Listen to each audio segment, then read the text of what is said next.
Good evening, my fellow travelers on Spaceship Earth. It is I, and I am Guy. I'm coming to you live from Applewood Station, where it's 23 degrees Celsius. And it's actually kind of lovely out there. Got ourselves a moth who's flirting with danger over here. So, of recent, I haven't been totally very enthusiastic, unfortunately. Been good evening, Brent. It's been sort of it's been just exhausting for the last couple of weeks. And so I'm just a little run down, a little tired. You missed all the excitement yesterday, Brent. Man, we had a troll and it was awesome.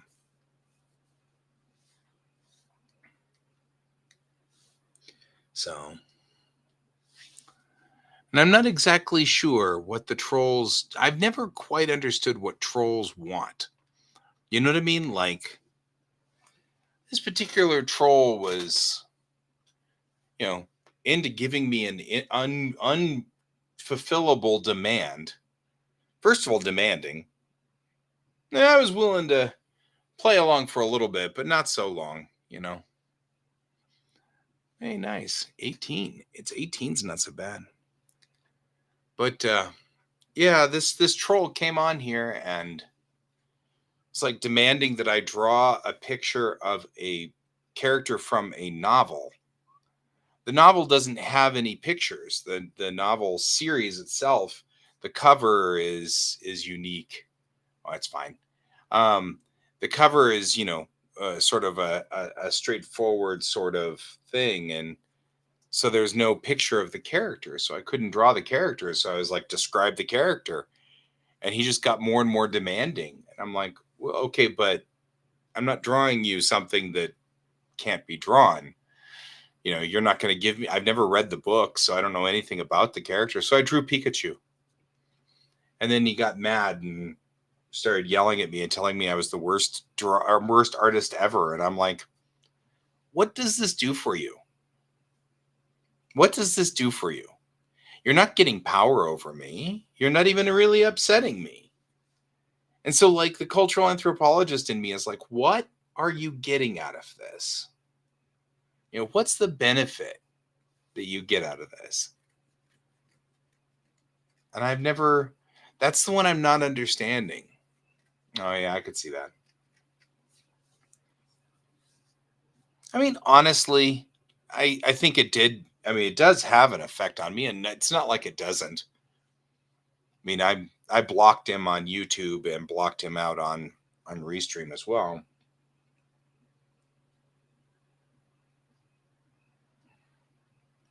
But I mean, it's not just me. This happens a lot. I noticed this happens a lot to my friends that are female, especially. These men will come on and demand that they do things for them. And when they don't, they just unleash this venom at them. But this was pretty straightforward impossible. I mean, like, he was asking me to draw a novel character, a character from a book, which has no pictures. So it's almost like, you know, and maybe self-inflated ego, maybe. I don't know. That seems a little simple. You know what I mean? That seems like that's just too simple of an answer. There's got to be something else, some other reason. You know, I can imagine them sitting there and chuckling about, you know, that, except that even whenever we were in the, when I was of the age of, you know, crank calling people and stuff like that, even then, I remember that there was a certain amount of, you know, entertainment to the confused person on the other side. As a kid, you know, that was funny. And then as an adult, not so funny, but I could understand that. I don't know. Just really, it bothers me. And it bothers me in a cultural sense. People setting people up for failure and then intentionally insulting them and berating them. Sure. Well, and I am willing to dance for for a small amount because it's good for me to stretch my artistic legs every so often, and I will always draw the same 12 things if you leave me alone. So to some degree I let people make me dance a little and I'm okay with that. But I also expect, you know, politeness, and I expect you to be a decent human being and stuff. I don't know. It's just weird. It's a weird thing. It doesn't fit my models of human beings. That's why it bothers me. There, you know, everybody has a reason why they behave badly. And this particular one, it just seems so absolutely senseless, you know? Like, as in, I can't even see how you would gain any benefit from it doing it. So that's my problem, is I'm not understanding what benefit they're gaining. It doesn't even seem like it would have benefit. So I don't know. I don't know. Sort of deflated me a little bit though. I'm like, I don't know if I really want to draw tonight at all. Just kind of feel bleh. Hey Leland, how are you doing tonight?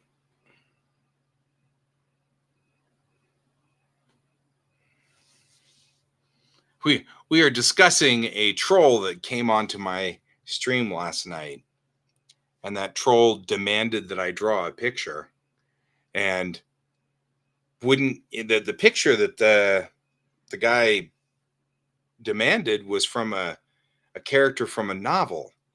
And so I'm like, I can't draw it unless you describe the person, because I've never read the novel, so I don't know the character, and there's no way to look it up on the internet. And I was like, huh, just yeah. And then he just made the increasingly more order demands, and then ultimately just insulted me. And I was like, "Uh, what does this do for you? You know, what, what does this possibly do for you? How can this possibly be useful to you? I don't know. It's all good.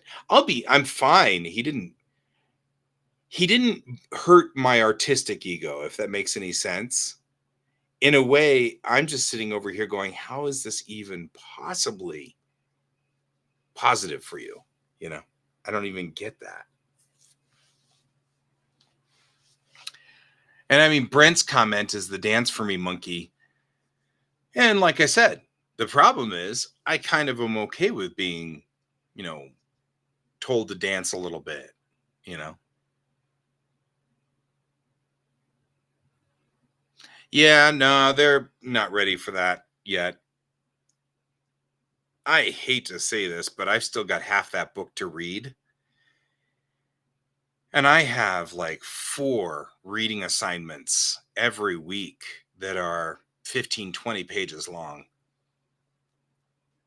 Ah, and it is totally fine. And it is I guess my problem isn't that he was acting like an ass and I blocked him. The problem was I don't understand what he got out of it. You know what I mean? Like I can't imagine he didn't get any power over me. I wasn't mad at him. So he didn't even get the reaction out of me. I don't know. It's just anyway. It's all good. It's all good. Yeah, Brent. To address your thing, I just don't have it in me to read. I've got something like 30, 40 pages of things to read every week.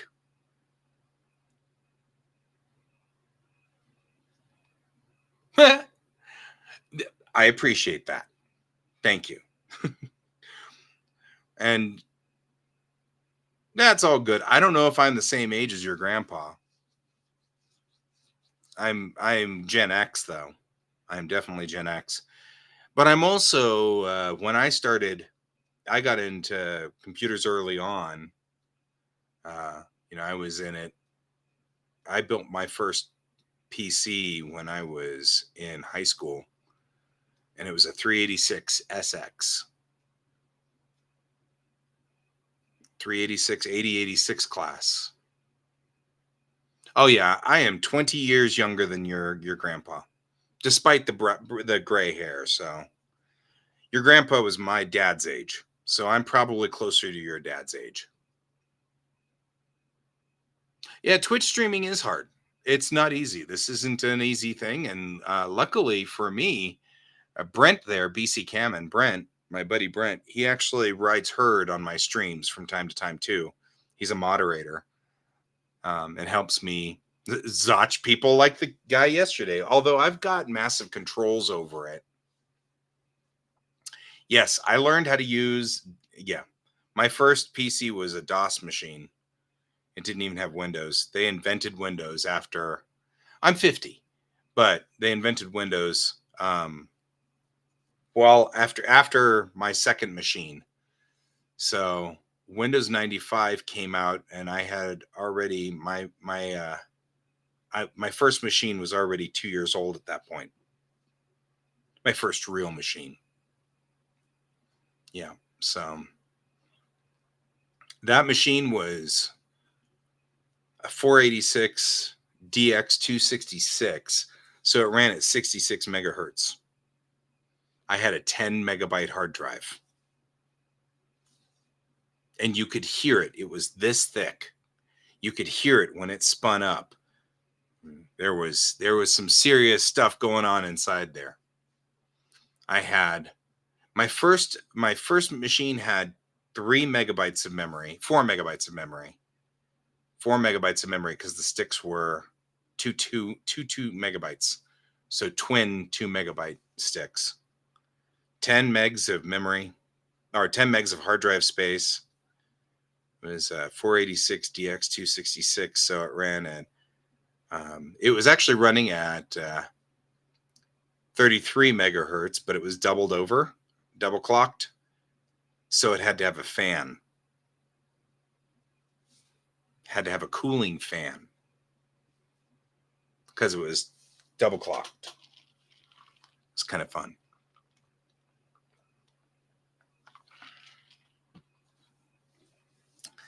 So, yep, that was my first little guy. I love that. I love that machine. That was a fun machine. Mostly because I could start to see things that were fascinating about that. But my dad, it was interesting because my dad's comment at the time was, he was astonished by what it could do. But even then, he also, at the same time I got my machine, he got himself one as well, for his company. And he'd been using computers since the 70s. He started actually. I'll show you this kind of interesting artifact sitting over here. I love this artifact. This is like my father's BBC. I mean, like the British company. So yeah, check out this artifact. my dad wanted to make a notepad when he was in his company in the 70s that was literally pasted together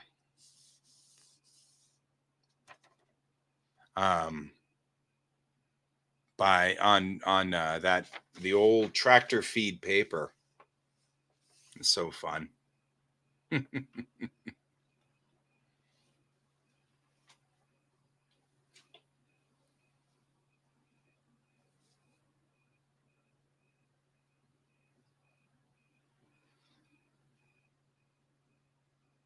Something like the British company.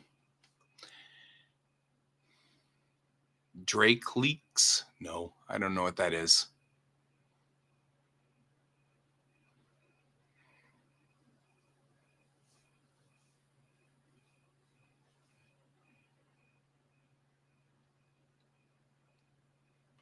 Right? Brent, I have changed my I've actually been doing some configuration work over here.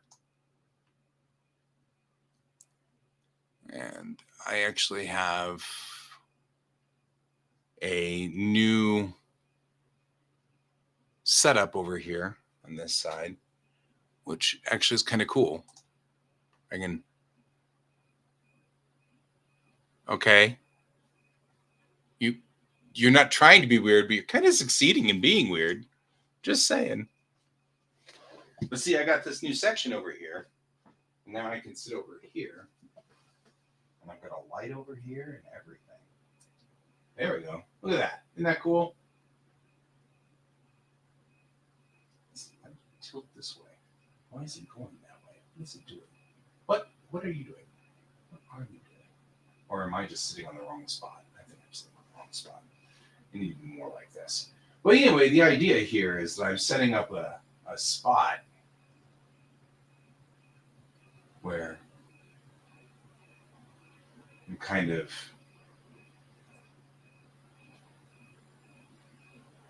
hanging out over here. I'm going to tilt it down just a little. There we go. Like that. And so the idea is that, well, see, now I feel like the left light is a little bit stronger now. There we go. Yeah, see? Good lighting here. I can read what's going on up there. The idea is that I'm going to start talking about interesting things that I have learned. For example, there's an ethnography out there for a book that's called Death Without Weeping. And Death Without Weeping was by, I think it's Dr. Shepard Hughes. Anyway, she, yeah, see, I like this. This looks good. It's got a little light over here. Kind of has some light in the background. Gives it kind of a nice, even lighting. Anyway, Dr. Shepard Hughes did this. This is a professor out of, this is an ethnologist or cultural anthropologist out of Berkeley. She did an ethnography on an area called Dom Jesus in Brazil. And it's a shanty town outside of an area I can't remember. Right, that's what I was thinking that too. I was thinking that as well, but this would be like my driver's ed thing, or when I'm talking about ethnographies and things like that. So Dr. Shepard Hughes was working at one point in time, and this is in the 80s. She discovered a thing called angel babies. Angel babies are babies who, when there was a shanty town, and in the shanty town, the women who were in the shanty town were so poor that they were working in the upper class houses, cleaning the houses, and for an extra $25, they would do favors for the guys in the white houses, which in the upper class houses, which of course meant that they were pregnant routinely. And the area, of course, is extremely Catholic and very, very religious. And so there were no abortions allowed. So what was happening was the women couldn't afford to take care of all the kids. So instead, what they did was they would have the children, and they would leave them out to be exposed to the elements. And if the children lasted through the first night, then clearly they were strong enough to raise. If they didn't, if they died of exposure, then they considered that Jesus wanted them back, and they were called angel babies. This particular ethnography very much traumatized me. It very much completely and totally traumatized me, and has formed a lot of what I'm looking into as far as why I want to be a cultural anthropologist and why I'm moving into this field. And she published her ethnography, and of course, Brazil has made changes. But it is one of those things that is part of the reason why when people talk about abortion and the abortion issue, I say it's a far more complex thing than you think it is, because you can't just outlaw it. That won't stop anything. That stops nothing, right? Outlawing it will do nothing. They will find a way. Everybody always does. So that's not stopping the problem. The only thing you can do to stop the problem is equalize the situation with women. You'll never stop the problem as long as men can get away with their part of child creation and escape unscathed with no repercussions. Every time I bring this up, I always end up with the same kind of discussion, which is, well, they shouldn't do that. Yeah, sure. Many people shouldn't do all kinds of things. But there's nothing stopping them. So, and that's the problem. This entire ethnography, and it wasn't one, it wasn't 10. The thing that was terrifying about this was the scale. The thing about this ethnography that was so terrifying and so scary was that they had a rotation of about 50 graves. And it happened so often that they just rotated, clearing out the graves and burying new children in those graves in a rotation. And because everybody was working, it was the children that were responsible for taking the angel babies to the grave digger.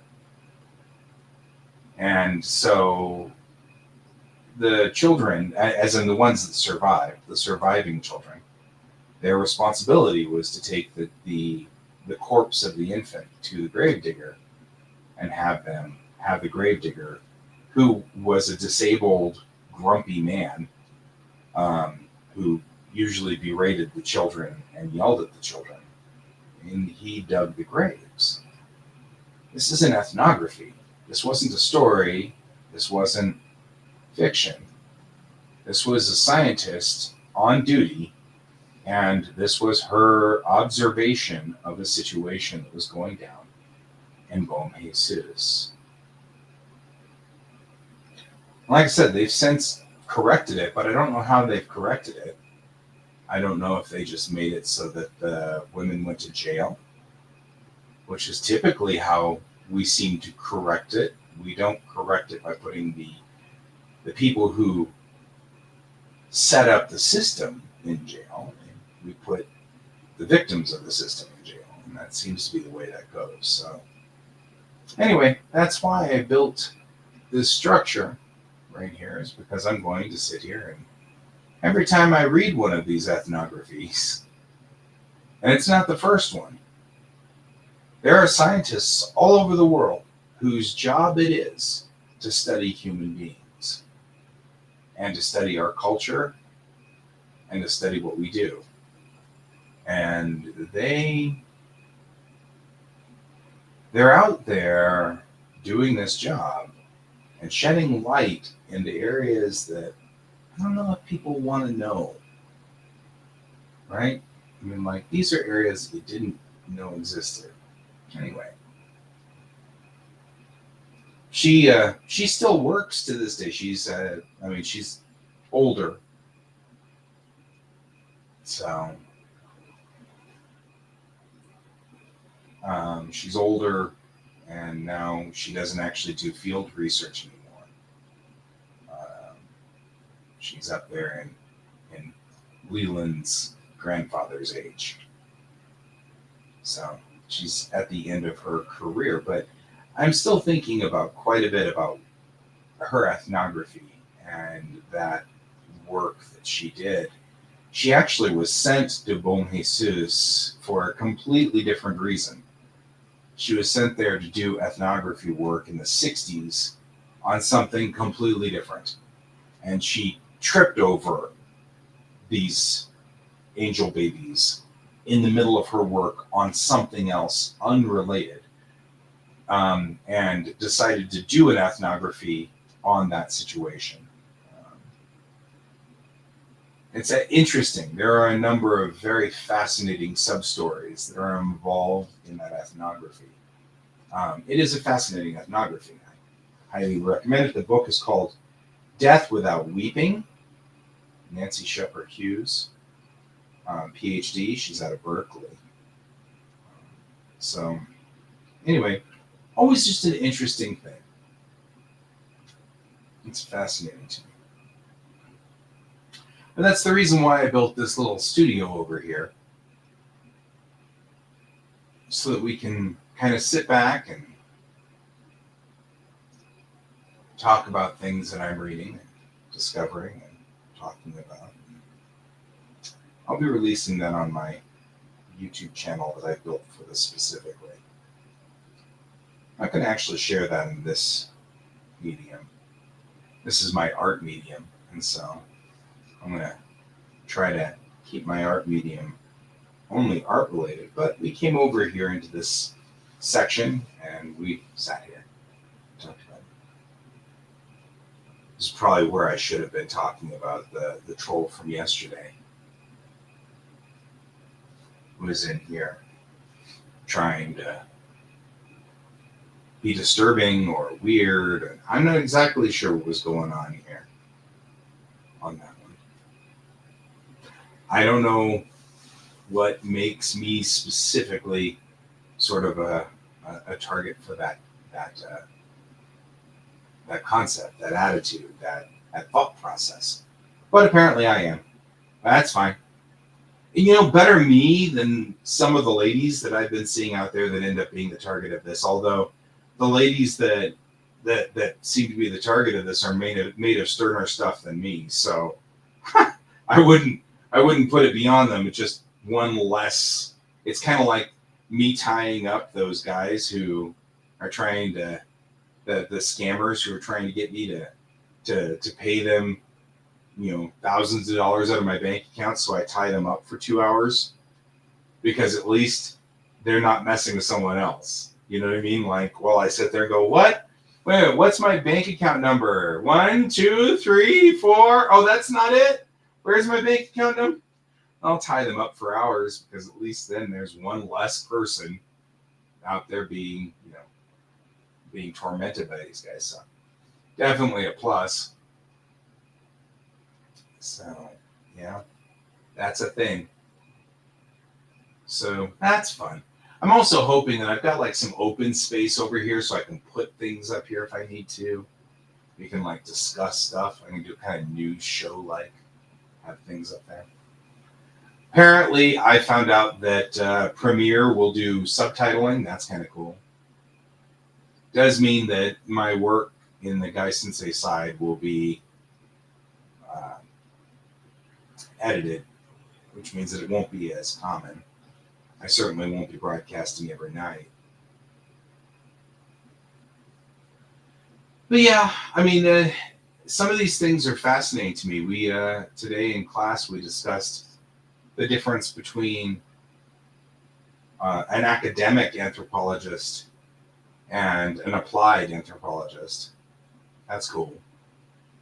Applied anthropology is putting anthropologists in businesses, you know, so that they're doing something there.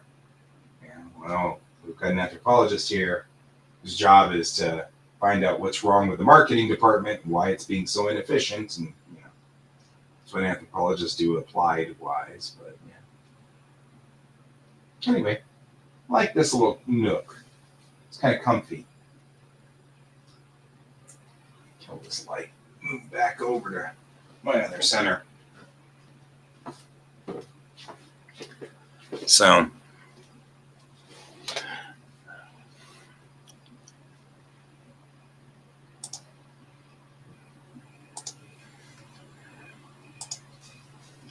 all right, back to here.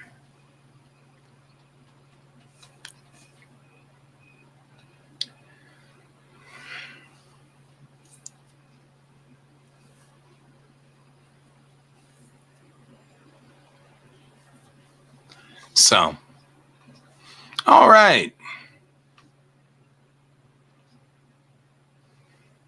I assume we have lost Leland.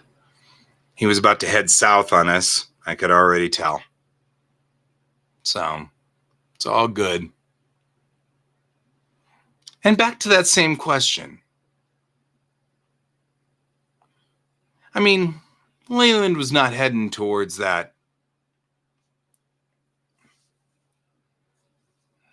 Right? You've missed all kinds of stuff, Snooter. We've had like a rash of trolls recently. Not sure what's going on here. So,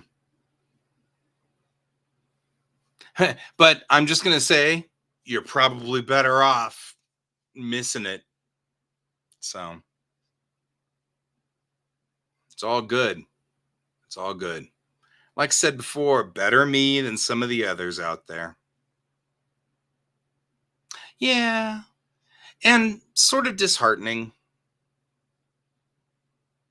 You know, I'm attracting the crowd that wants to see if they can make me mad or make me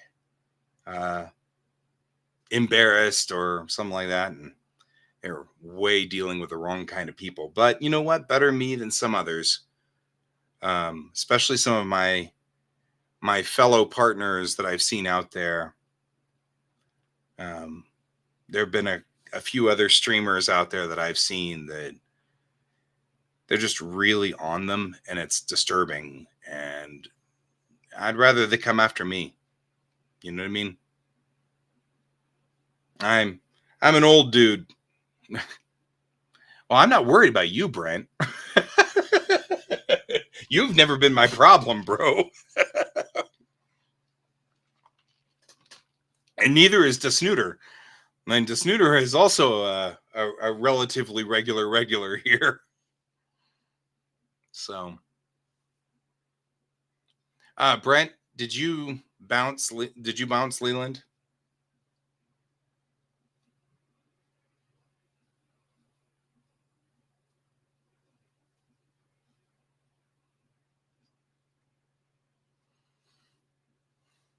Yes. Yes, I did. I blocked previously. Yesterday's troll was blocked and reported. So tonight's troll kind of warmed up to trolling as went on. I'm kind of like, okay, but then they bowed out. So not sure if they're still here or not. They have a chance to make their case if they want. Of course, if they really want to get into this, they can talk to the cultural anthropologists and say, and explain to me what they're getting out of it. Just YouTube. See, that's where my troll was yesterday, was on YouTube. That's all right. I don't think you have control over my stream on YouTube.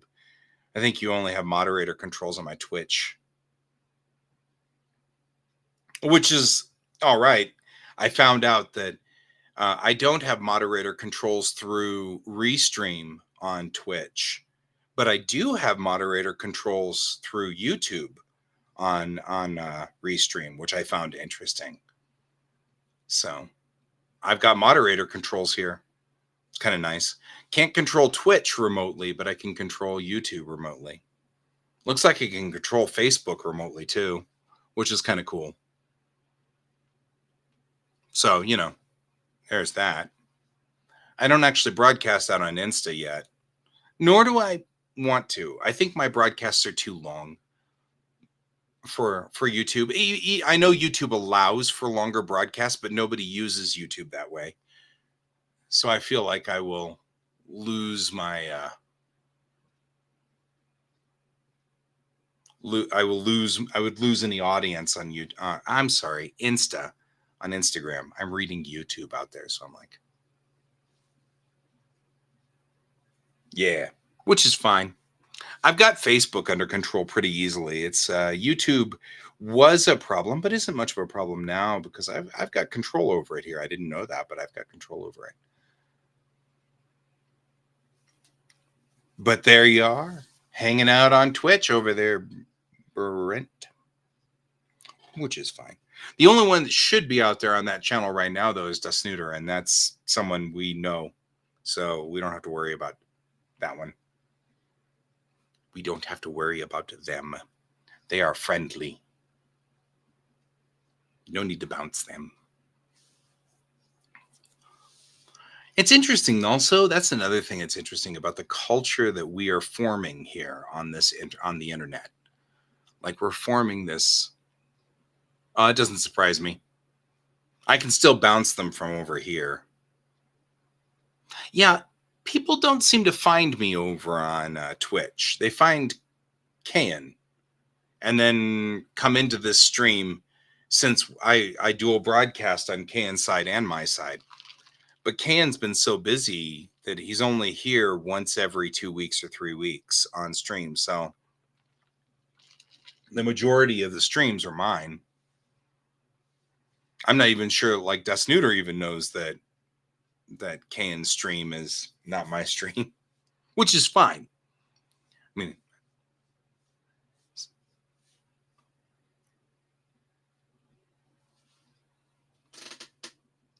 and Dusnooter, your icon looks like Ryo Oki. I'm just saying.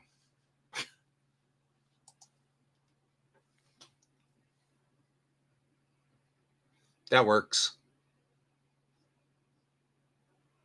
I mean, I know your icon isn't Ryo Oki, but it does look like it with my eyesight from an angle and from a direction. It's kind of like, wow, it does kind of look like Ryo Oki. Just in case. Thank you, sir.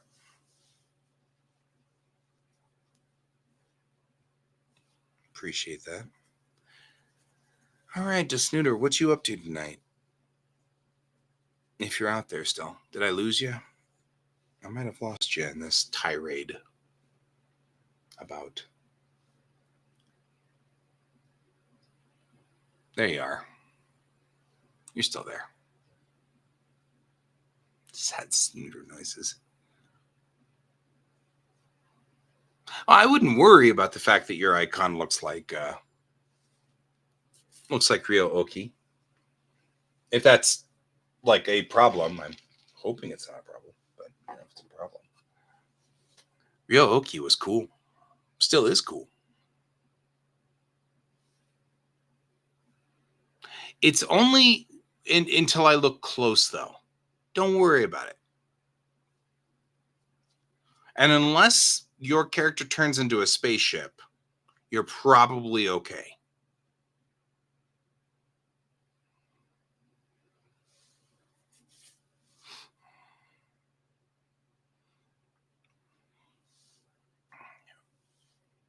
I mean, I don't know. Tenchi Muyo, right? Tenchi Muyo is old, really old school. I mean, even Tenchi Muyo GP, which was like later on, is still. Yeah, that's part of the humor of Ryo-Oki. The little cabot. Yeah. Good night, my friend. I'm not streaming days for a while now just because I'm in classes most of the days. So I probably won't be streaming days for a while. And unfortunately, the way situations have kind of rolled out, I'm probably going to be on any break. I'm going to be working now. So it's called a cabot. Yes. Ryo-Oki was a cabot. It's part cat, part rabbit. Cabot. Kind of feel like I want to draw Ryo-Oki. It's a stupid thing to draw. Bing, bing, bing.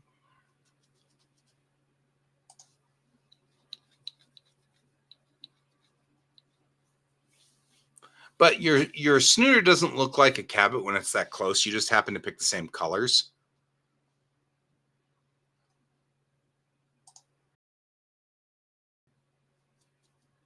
So from a distance, but up close, it doesn't look like Ryo-Oki. You're fine.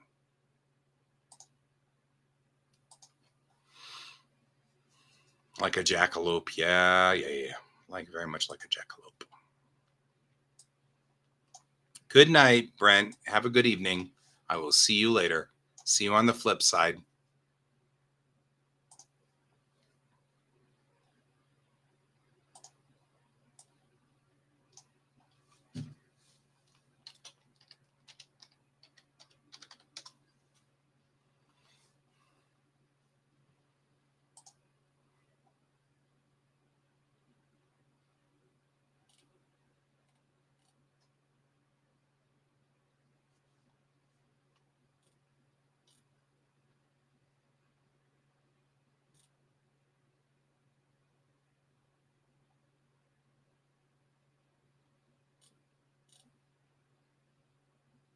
Yep, good old Ryo-Oki.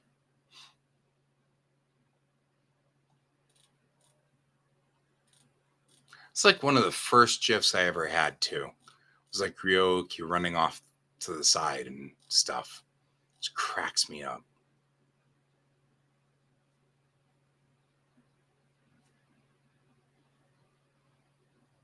That's fair. That's totally fair.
Unrealistically large ears. I love it.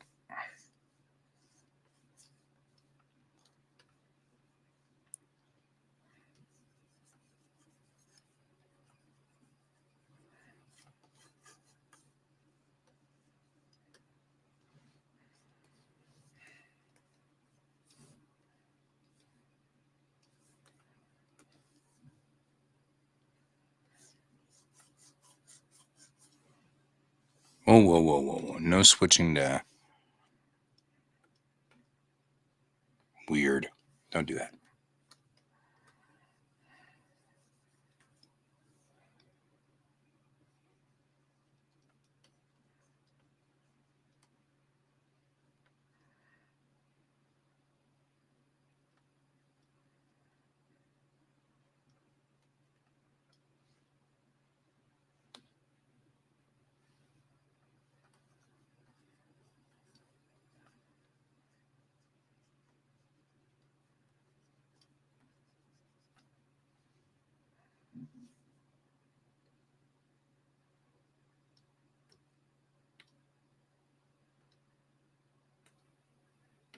If I was smart, I'd do this way, but I'm never smart.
Nope. There we go.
Ridiculous. I love ridiculous designs. Real okie.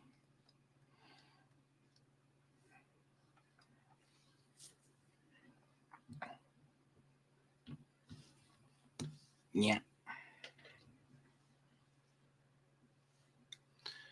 And nothing tells me that I am off base than looking at it here. everything is just tilted, and I have never understood why I cannot seem to draw straight to save my life.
Mm-hmm. Yeah, you may be right. I think I just kind of sketched, and then, I mean, even the pre-sketch does look off. Gesture is hard, and I'm drawing fast. You're not wrong.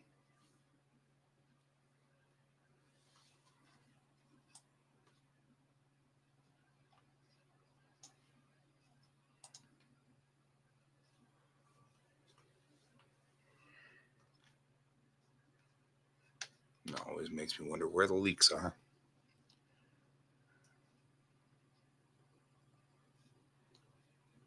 Leaking out somewhere, probably in the leg right there. Oh.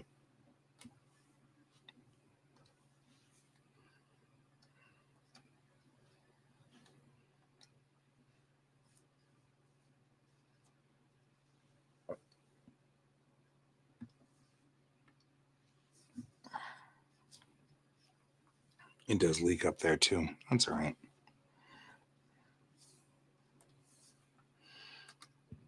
I don't want it to leak there. Just that part.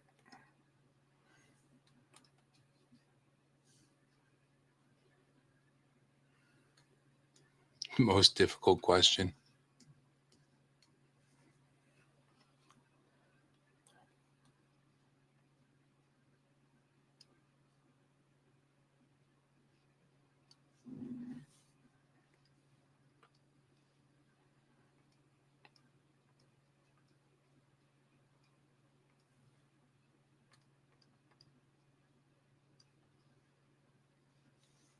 Oh, I'm definitely in Camp Ryoko. Ayaka, except for when she does her Megami Sama thing, which cracks me up every single time. Short of her Megami Sama thing, though, she's just a little too weird and pushovery. But I mean, really, what camp am I in? I'm really in Dr. Washu's camp. Will always be in Dr. Washu or Mihoshi. I can't tell. I was a big Mihoshi fan for the longest time.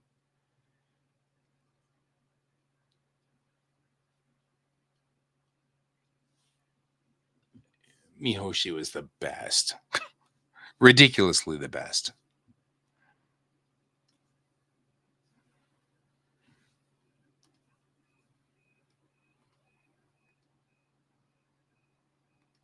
Nope.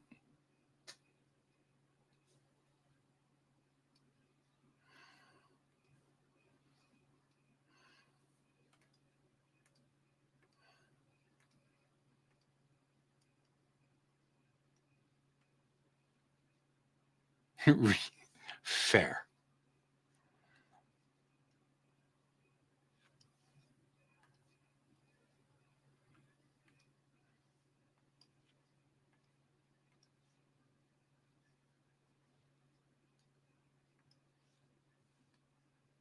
I mean, well, that's fair. That means you never, if you only saw one episode, you never really got to Mihoshi. Mihoshi is the best.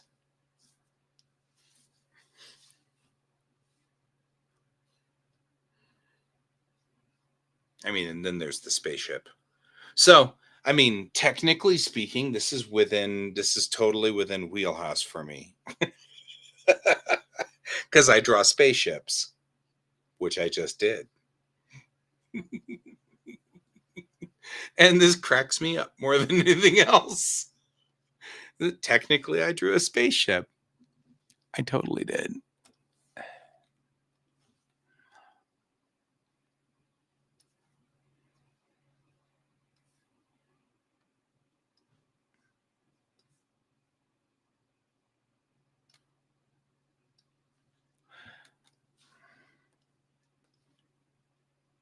What?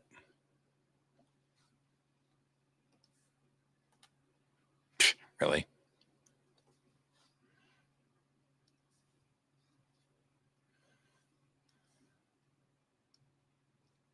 Keep forgetting that I'm doing the wrong thing here.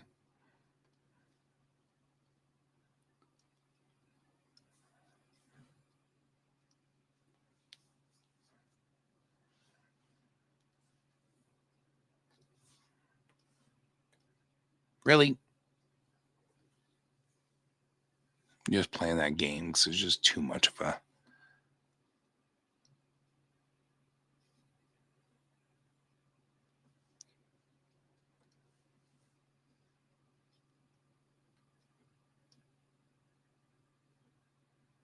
Why are you not picking that? There we go. What is going on here? Oh. That's why.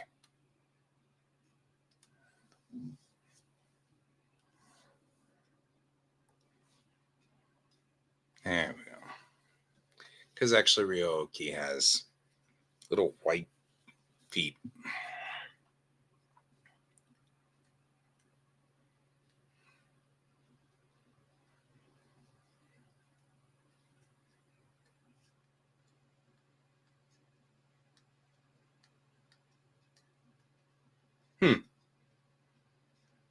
Okay.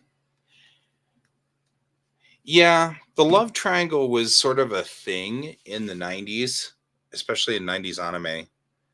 The unresolved, unrequited love triangle. I think that's one of the reasons why Meizan Ikoku is one of my favorites and will always be one of my favorites because it's a love triangle, but there's a resolution to it. It ends, it has an ending. And man, I cannot read the ending of Meizan Ikoku without like shedding tears. Just, I love the ending of Meizan Ikoku. It still will always be one of my favorite manga. Now, I'm not 100% sure about the anime. I never really got to the end of the anime, simply because, and this is going to just show my age, simply because I couldn't get enough video cassettes to finish it off at the end because they were coming in from Japan. They were being shipped in from Japan, and only one person in Japan was recording them.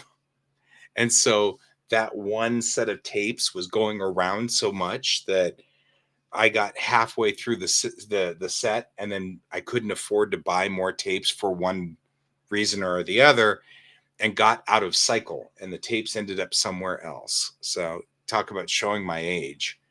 That was definitely back in the day.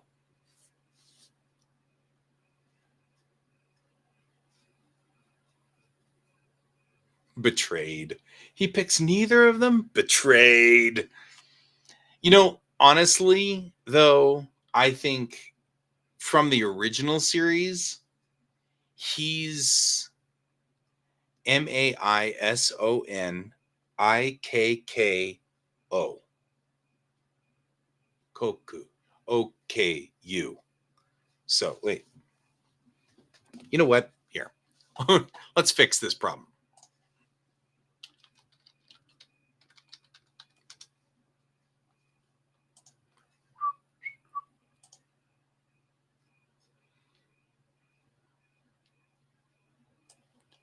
Here. There we go. Maisonnikko.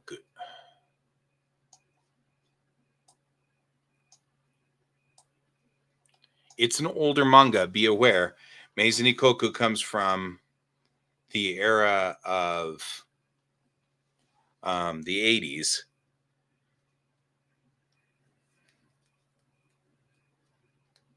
And if you spell it in kanji, or if you spell it in Japanese, it's spelled mezon, so Mezon, and then ikoku.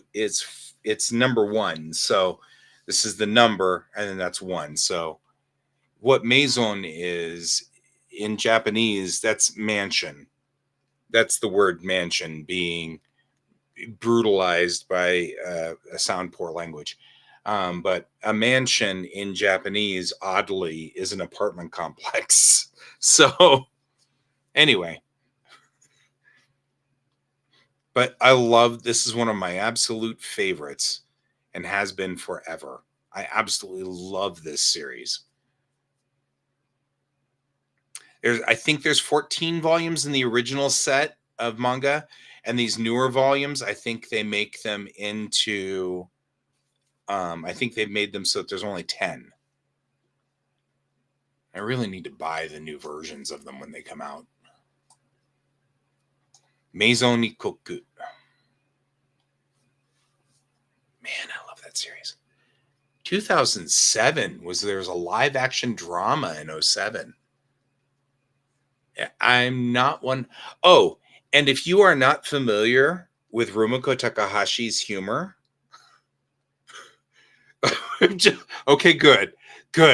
I was about to say, if you're not familiar with Rumiko Takahashi, then you might need a warning on this one, but you seem to be familiar with her work, so Rumiko Takahashi, the woman who never sleeps. I don't think she ever sleeps. I'm of the opinion. I mean, I have a couple of Urusei Yatsura, and man, just the volumes of Urusei Yatsura. They're not here. They're downstairs. But Urusei Yatsura's volumes, and she made like 20 volumes that were 500 or 800 pages long. And I mean, just the sheer volume of things. Now, Ranma, yeah, I know, right? Ranma, that's another one that never ended well in my book. It didn't end with a satisfactory ending. I didn't like that one either. Which I think that's part of the reason she did Maisonnikko, is because it was, people complained that Ranma came out, and then she really wanted to go on to her mermaid series, her Mermaid Scar series. It's really what she wanted to go at that point in her life. And so she rolled through Maisonnikko and rattled out 10 volumes of it.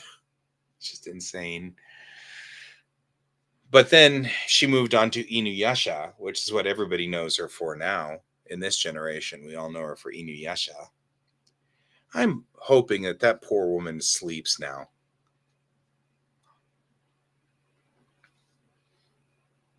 She has a wicked sense of humor, but one of the things she absolutely loves is puns. So, and the puns don't make sense in English, obviously, because they're Japanese puns. When you read Maisonnikko, I don't know if you have any experience in Japanese or Japanese language, but you will notice something about all of their last names. So I won't say anymore because I love puns. But if you go, when you read Maison Ikoku, look at the main characters, all the characters in there, and their last names in relation to where they are in the apartment complex,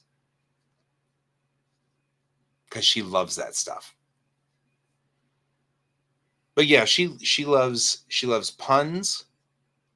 Um, that's fair. Inuyasha is another one though. It's long and like keeps going, and I'm not sure she knew where she was headed. Um, Urusei Yatsura is fun to read too, but it is dated. It is relatively dated at this point. Although it is interesting.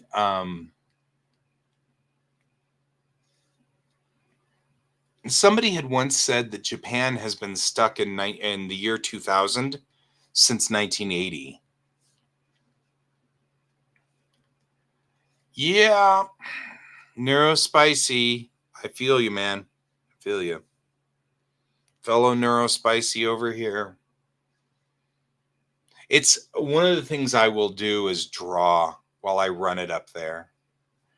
Or I'll read the manga at night because, we don't sleep. So, one of the things I do to try to force myself to sleep is I turn everything off in the room, all the lights off except for the reading lamp by my bed, and then I force myself to read. I put my phone across the room. I force myself to read at night, and that way my body gets into a rhythm. But, we don't sleep, so if you don't do something, and from time to time, the story will get good and it'll run away from me, and I'll end up reading until 5 a.m. and then going, well, that sucked. Yeah, the struggle's real. There's a reason why we all hang out together, Snooter. Us neurospicy folk, we gotta hang together. You know what I mean? We gotta stick together. Mostly because nobody will understand us, and we don't understand anybody else. So there's that.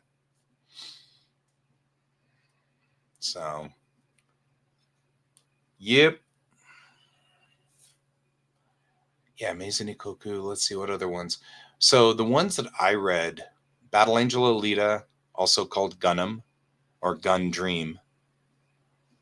That one's one of my favorites. I'm still reading that one, but his Mars Chronicle is so slow, and he's in another. I think he's in another dispute with his publishers. So,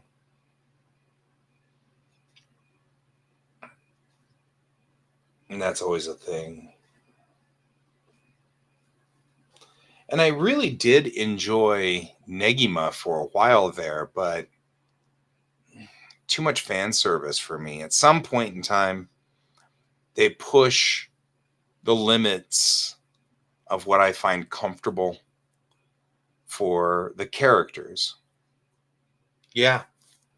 Battle Angel Alita ran 10 manga episodes, 10 manga um, tankobon, and then he went to a series called The Last Order, which takes place between book 9 and 10 in the story. And now he's on Mars Chronicle, which takes place before book 1.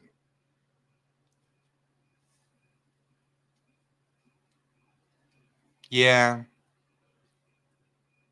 Yeah, I don't know. It got a little too at first. See, I mean, I don't know if you've been here long enough to know when I was back drawing Bellatrix Rising, which I will get back to. I just haven't gotten back to tonight. Um, but one of my ongoing things is I think that our rules against nudity are stupid. You know what I mean? Like, the fact that you can show Wolverine getting diced up in a blender, but if anybody shows a nipple, that's the end of it. That bothers me. So in the beginning, Negima didn't really bother me with its nudity and stuff like that. But then later on, I don't know, he started to sort of pass the line of sexualization. And I'm like, these are all kids. I don't know if I'm as comfortable with that. Innocent nudity is one thing. Sexualization, that's crossing a line, So, Berserk. Yeah, Berserk did a little, I don't know. Berserk went a different direction that I wasn't so, I don't know. I didn't mind Berserk, but it just wasn't my style. And it wasn't like the thing that I was really into that much. So I read it and went, oh, okay. But it's not like it lit anything up, Let's see. What other kind of good ones do we have back here? Planetus. Planetus is a good one. I love Planetus. But there's only 2 volumes of Planetus. So if you get into that one's pretty much just over.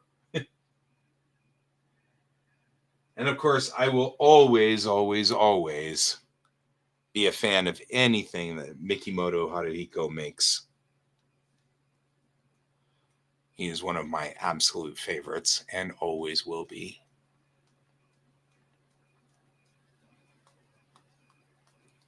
So, I don't know. Let's see. Other things I can think of. See, the thing is that I was really into manga and anime. Then I went to Japan.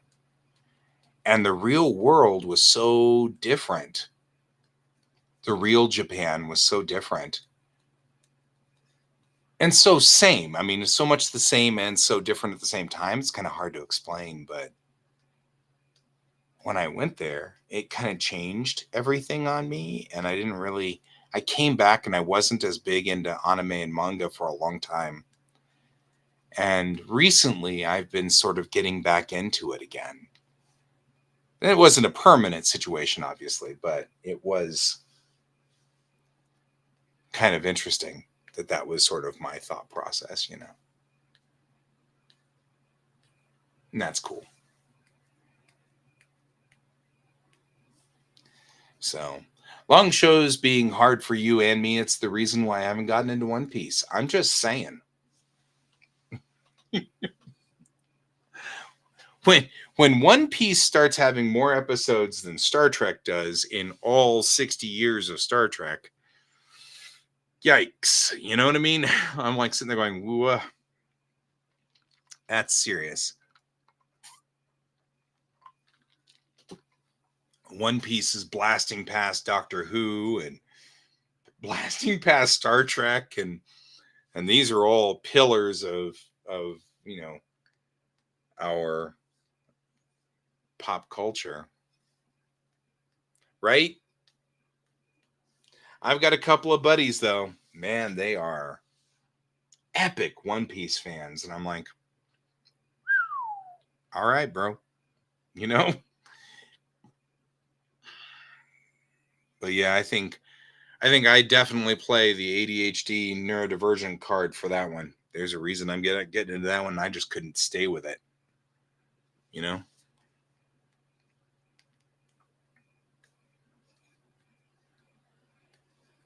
Couldn't stay with it.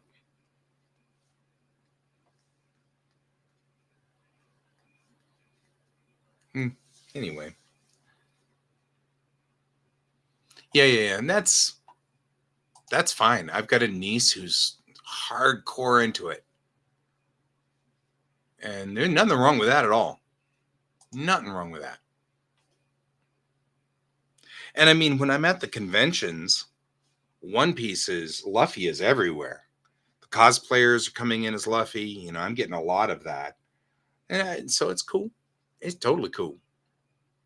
Just not me, Hey, Red Alpha. Hey, Happy Panda. Good to see you guys. You both came in at the same time. That's kind of funny. You both dropped in at the same time. We are here talking about Old anime. We're on like the old anime kick.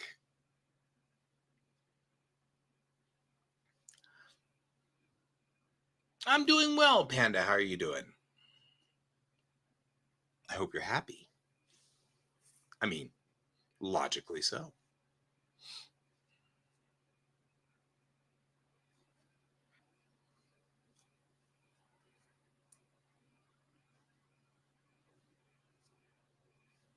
Excellent. Excellent. Yeah, we're talking about the old classics, 80s, 90s anime, because that's the era that I was from. And hence why Ryo Oki is here. I am definitely on theme by drawing Ryo Oki because, of course, I draw spaceships. So this has been my joke all night. I draw spaceships, which is what I did. I'm very proud of this joke, too. I think it's pretty funny. So I'm particularly humored by this.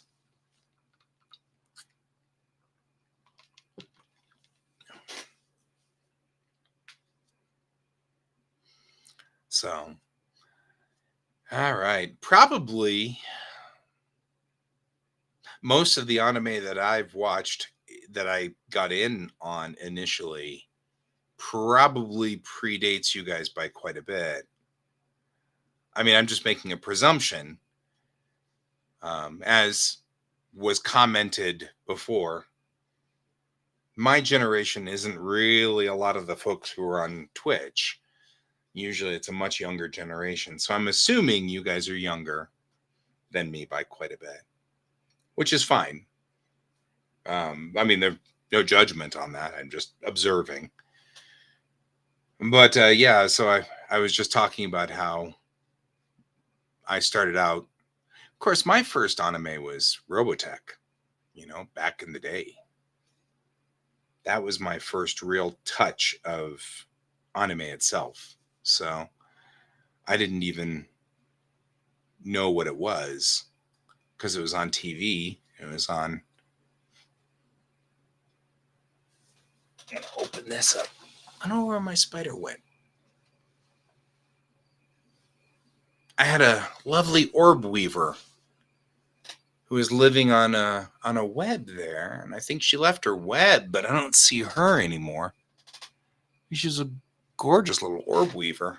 I am, by the way, horribly, horribly terrified of bugs, but strangely not arachnophobic, and I don't know why. It doesn't make any logical sense. Bugs are gross and terrible, but spiders are actually kind of lovely. I have no earthly idea why I am not bothered by spiders, but I am seriously bothered by bugs. It doesn't make any sense. I think I will chalk that one also up to something neurodivergent, being neurospicy. So, yeah, so back to kind of where I started in the world. I started a long, long time ago in Macross, which is what it's called now. Well, it's called Robotech still, but it's called Macross back in the days.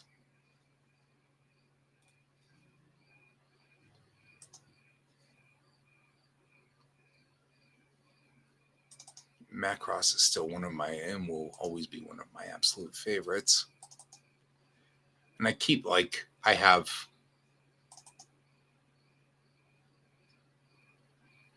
you guys have probably seen Macross in one way or another.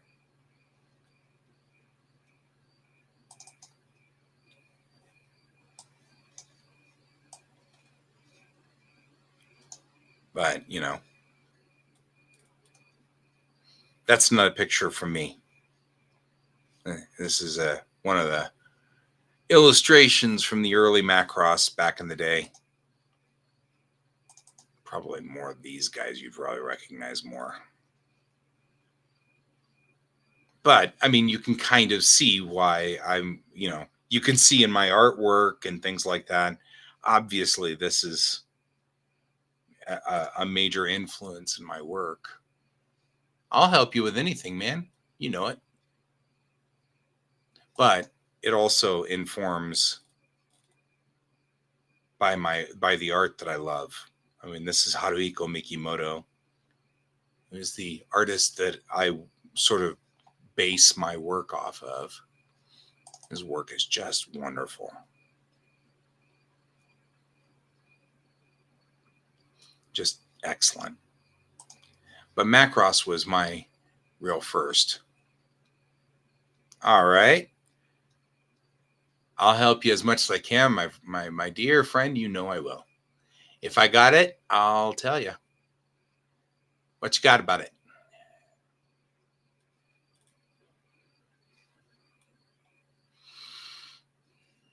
There we go. Actual Macross herself. The Macross.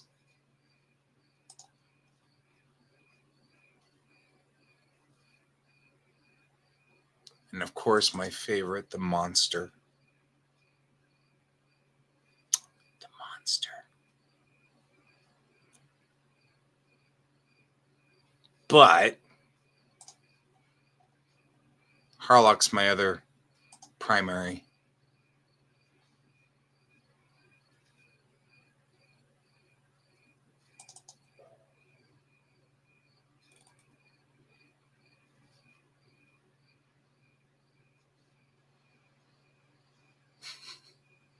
It's actually why my signature is a skull and crossbones, is because of Harlock.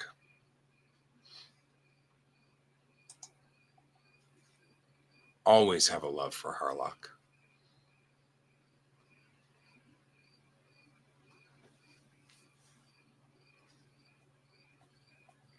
What you got? What you got?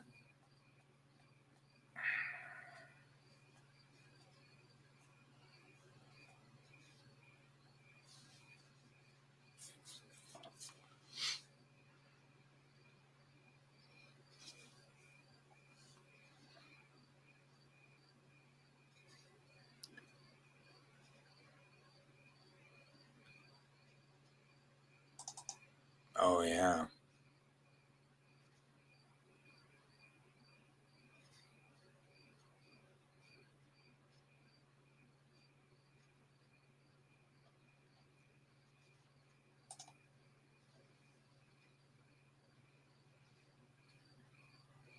Tausch Chauzo.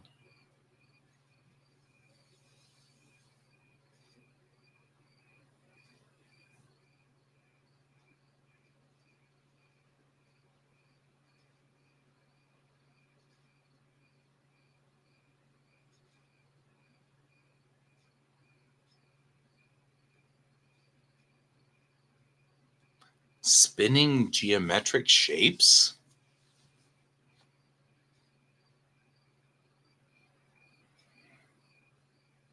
Do you remember anything else? Because that sounds like a comedy, which neither Harlock nor Macross was.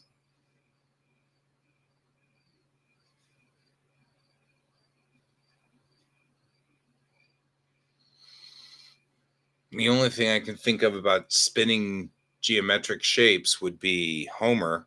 Homer Simpson got chased by geometric shapes in an episode back in the 90s of The Simpsons.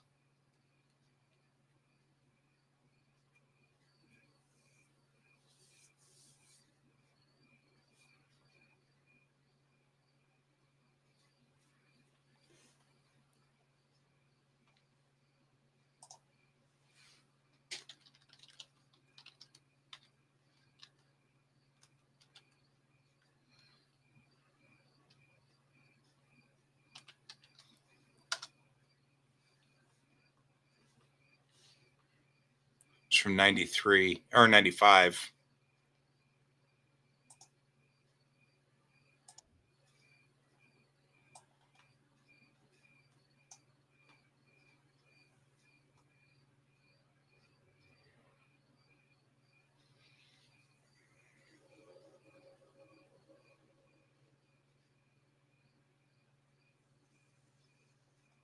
Yeah.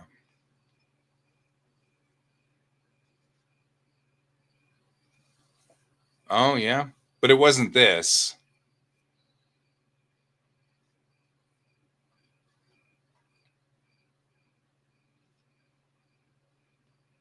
because he was.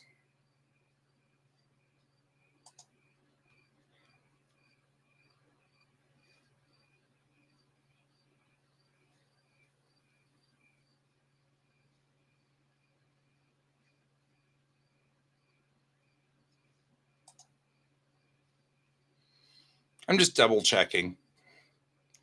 This is the first thing that came to mind because it was in 95. But if you're talking about anime, brown furry tentacles.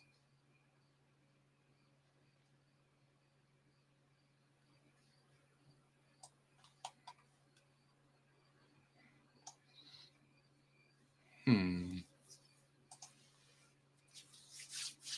Have some thoughts.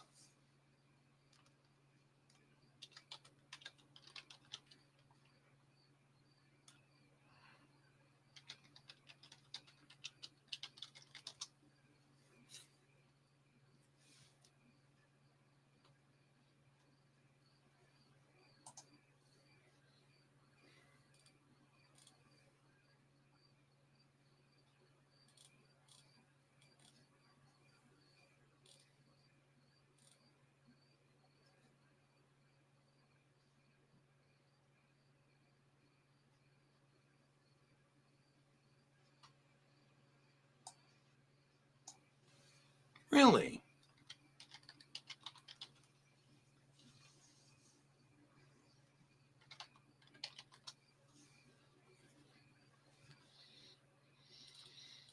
Hmm.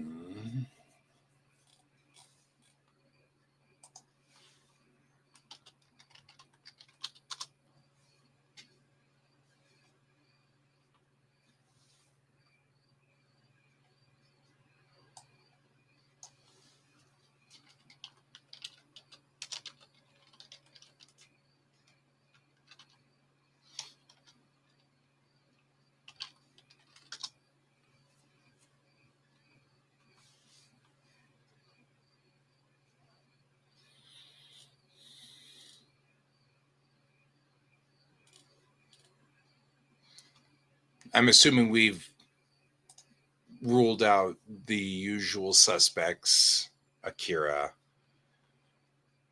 Cowboy Bebop, things like that, right? And I've seen a lot of anime, but I don't recognize that right off the bat. Doesn't mean that I can't figure it out, though. I'm poking around right now, kind of trying some usual suspects out on hell on.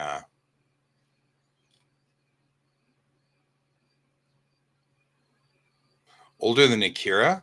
That's 85 or 86. That's pretty old.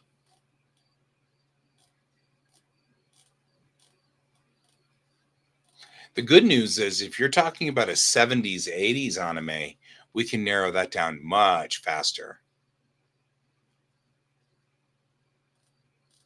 Yeah, that's going to narrow it down quite a bit. All right. All right. All right. Yeah, 86, I think.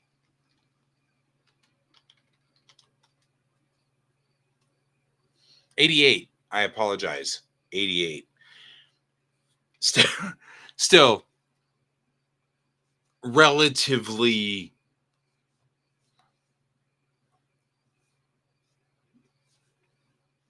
92, 91, 90. All right. Let's see here. Let's try this one.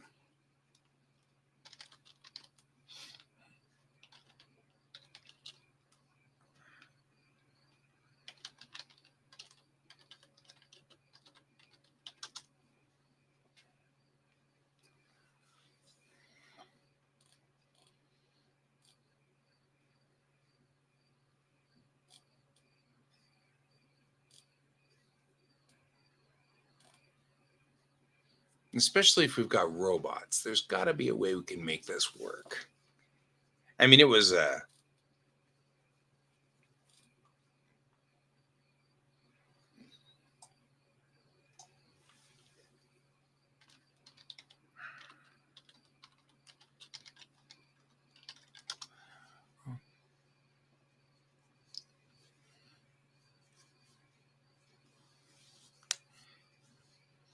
Hmm.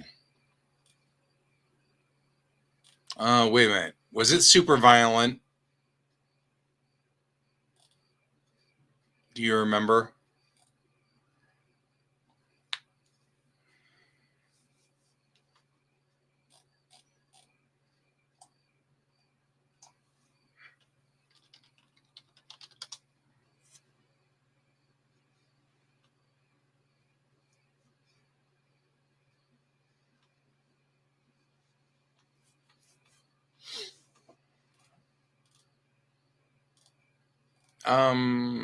The dub would have come around early 90s, I would think.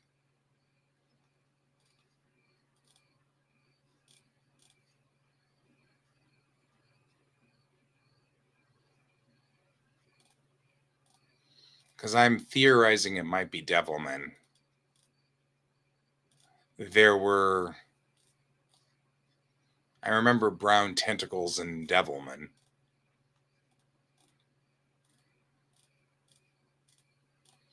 But Devilman is borderline H. And so if that was, but I mean, back in the 90s, what did we know? Like, I'm not one who's fond of hentai at all, but I saw Devilman.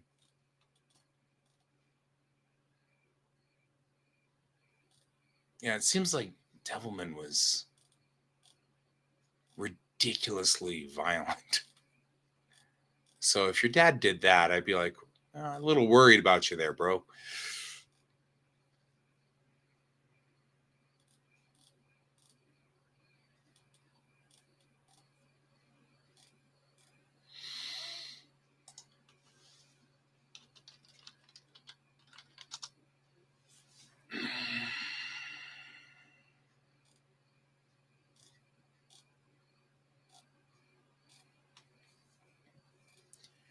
Yeah, I don't know. I feel like if you'd been watching Devilman, so many people got beheaded or torn up or over a cliff.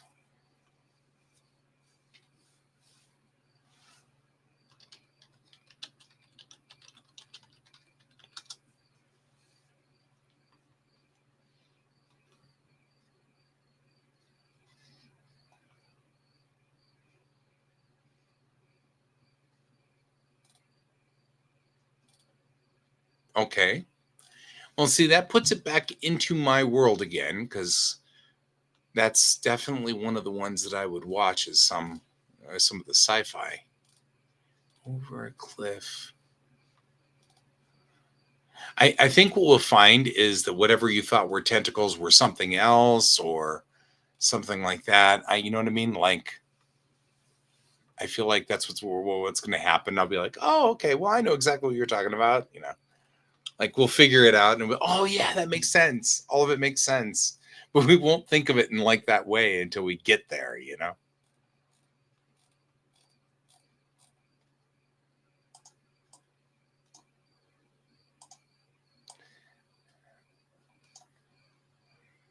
I like how you've got Battleship Yamato and not Star Blazers.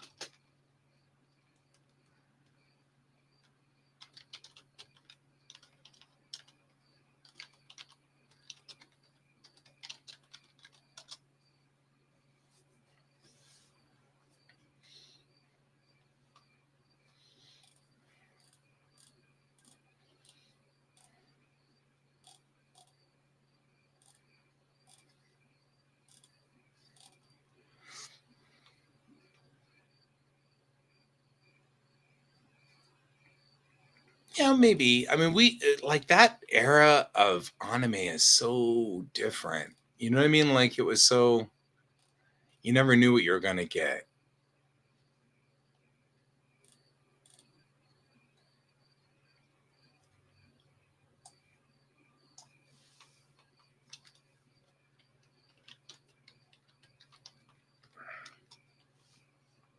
Spaceship ships.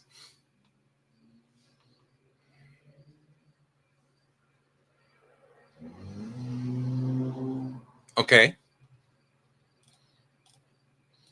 Well, that's ruling out things like Go Lion.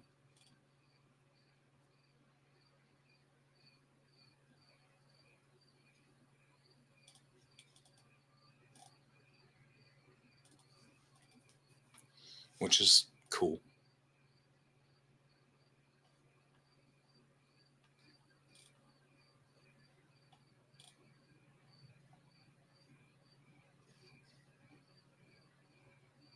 I'm just poking around.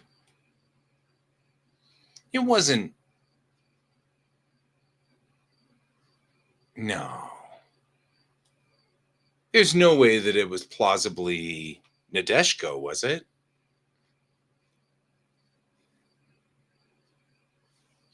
Vaguely remember a dark silhouette of a ship or a ruin in the of a type in the background. That could be a number of them. That was also sort of a thing.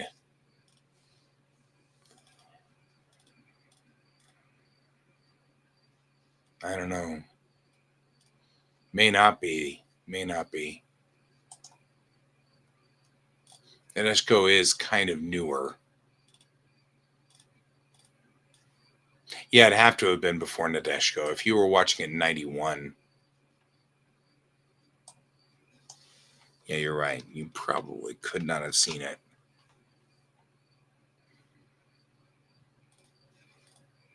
I wonder if it was Saint Seiya.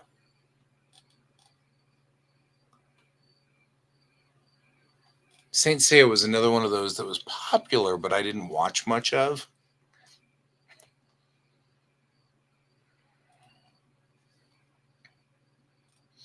There was Wings of Oniamis.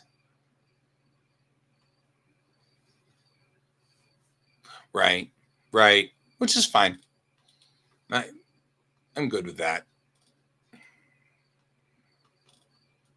I also love challenges like this. This is a good challenge, so.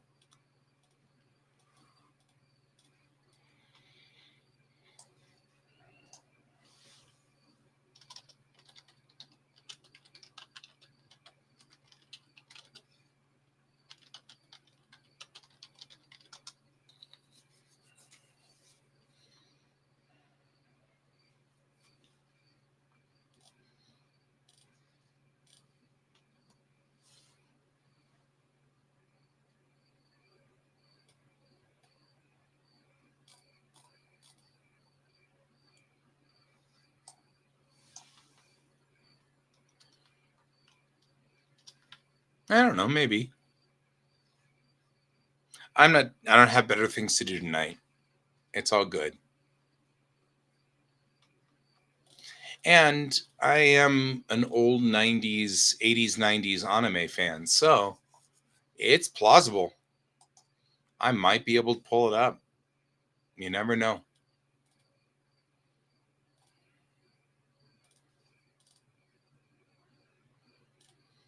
Just might find it. The 80s was a weird era.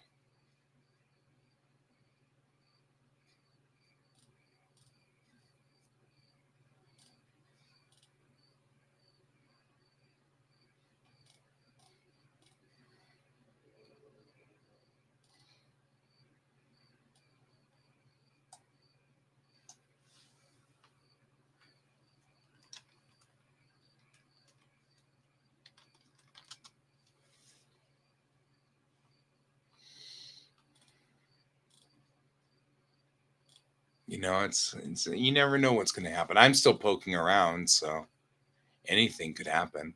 I could find this guy tomorrow or tonight or whatever.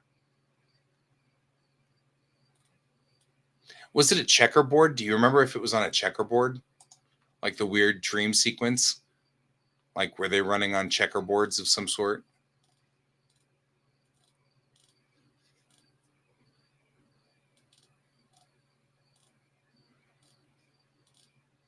while running away from the shapes?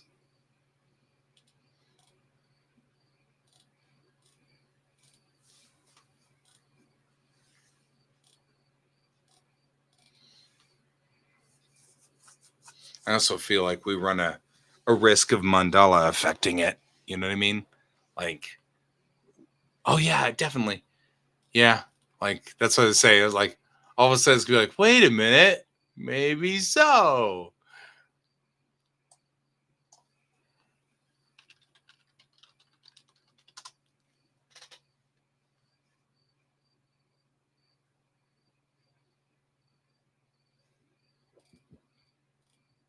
Seems like I remember something with a dream sequence that had like a checkerboard.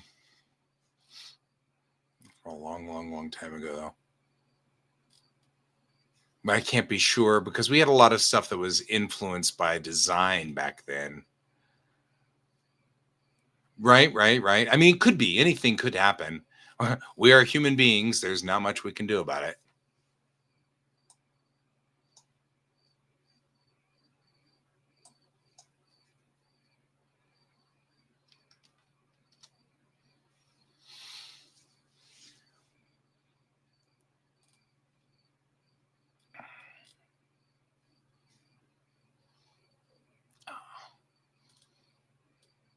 There's Perfect Blue.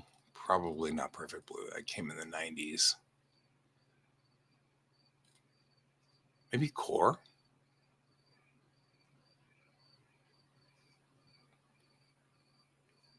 Core always had weird stuff.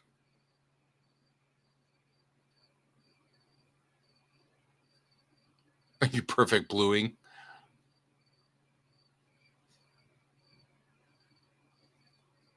Was it Perfect Blue? Because that would be creepy.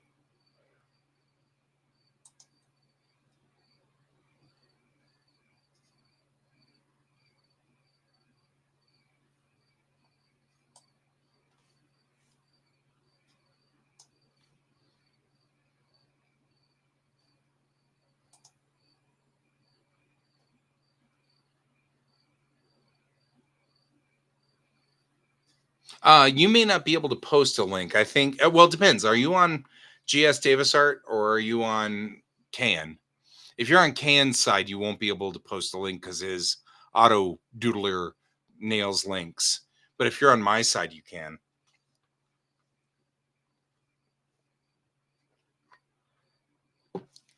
God, I can hear this so much.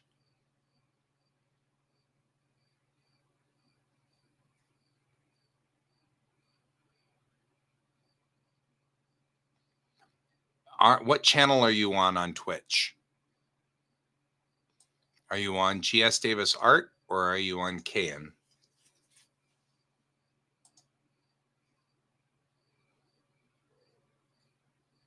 Can S.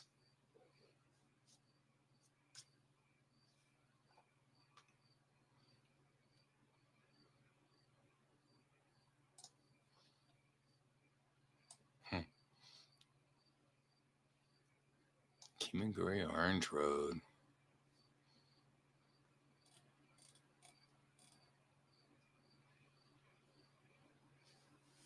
You know what, Snooter, just going ahead and post the link and let's see what happens.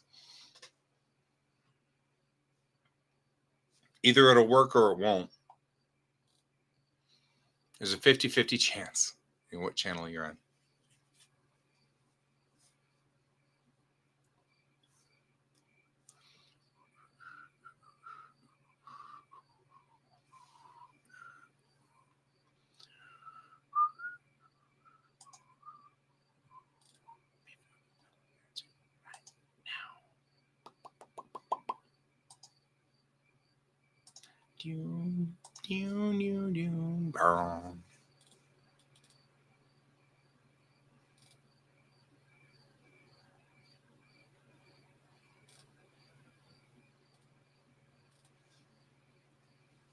I lose you? I feel like I've lost you.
Yeah. So you're out on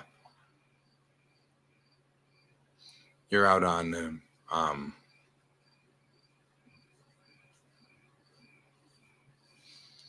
you're that's so that Nightbot, that's over on Can's side. So it's all right. It seemed to still work, but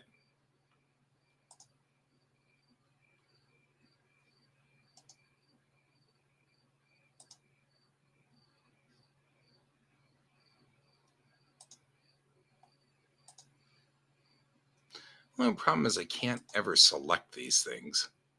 Hey, Jan.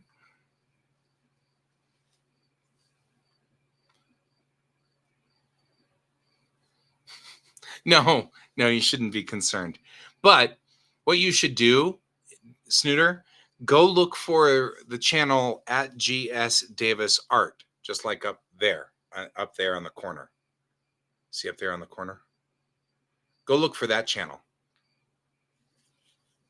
Because that's my channel. You're on Can's channel.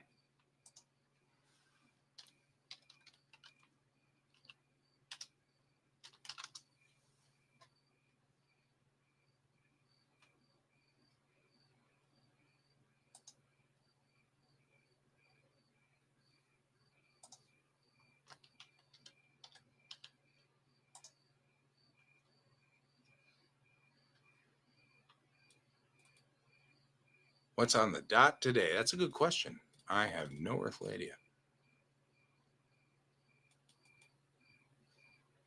Probably. It looks like you're still posting here, doesn't it? So must still be working. All right, now you can post that and it should be good.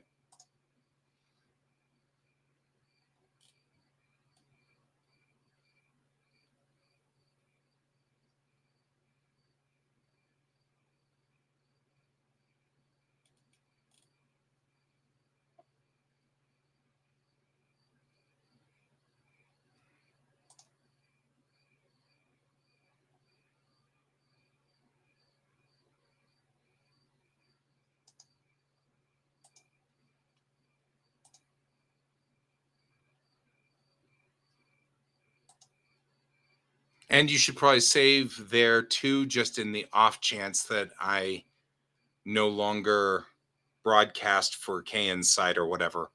I can't imagine why I would do that, but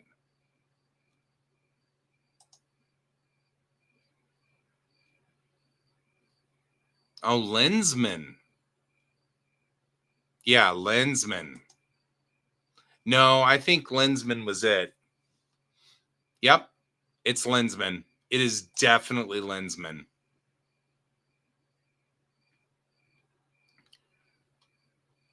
You're on it, Snooter. That's it. It's Lensman. 100%.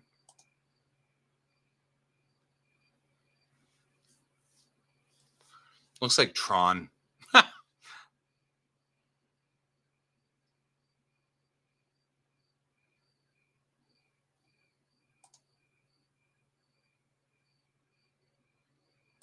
God, it's been so many years since I've seen Lensman. Oh man.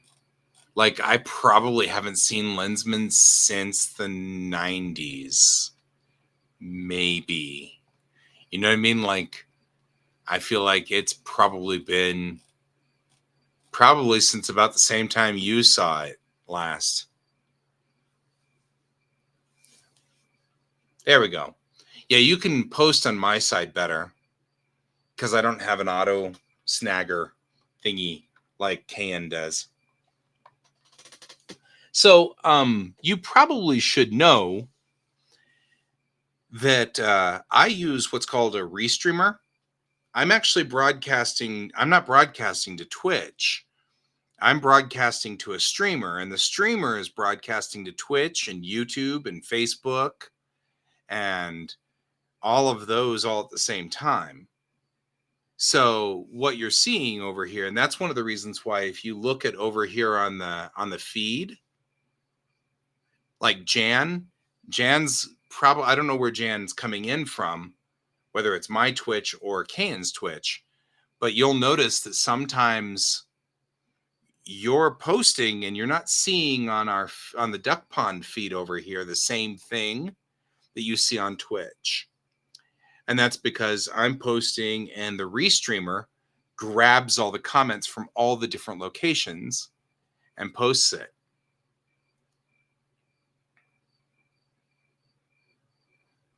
Are you one of them, Jan? I'm just wondering. I'm into self-promotion, especially for artists. So please feel free to self-promote. I do dabble in games, but my games are always like weird. I don't know. So part of the problem we've got is that I'm a geek from a long, long time ago. And so it's funny because I'm 50, but I have a lot of connections to younger people because when I was in my 20s, when I was in my teens, I was into computer games. I was into anime. I was into, you know what I mean? Like I was a geeky person. It's just that the anime I was into was in 1980, in the 1980s. And the computer games that I was into were very, very simple. But I played Doom when it first came out. And I played Unreal when it went to Unreal and Unreal Tournament. And I was in all of those. And then somewhere along the line, I just kind of burned out of first person shooters. They were just, I don't know, I just kind of ran out of steam on first person shooters. And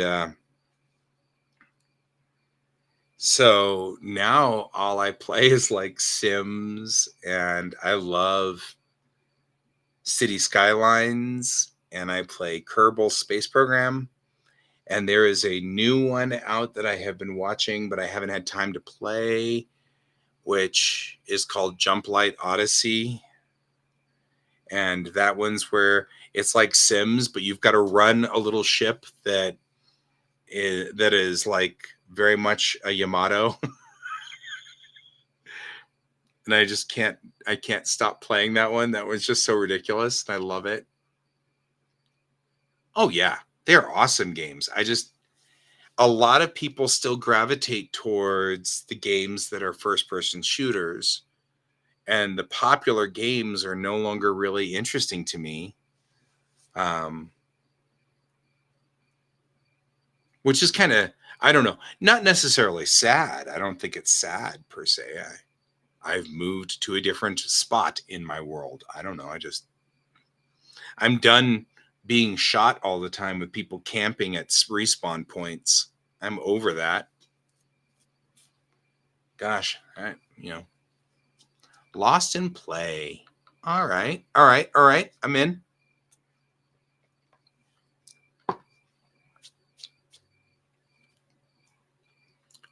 I mean, like, my kid is really heavily into Minecraft, which makes some sense.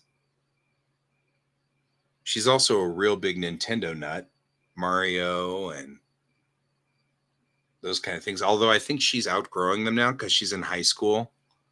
And so she's starting to outgrow Mario and all those, which is funny because I was playing Metroid at her age and I never outgrew Metroid. Shrug. Actually was not playing Metroid at her age though. At 15, how old was I? 14. And when I was 14, that was 1984. So yeah, I was 86, 1986. So there's no way I could have been playing Metroid in 86. Not at 14, so.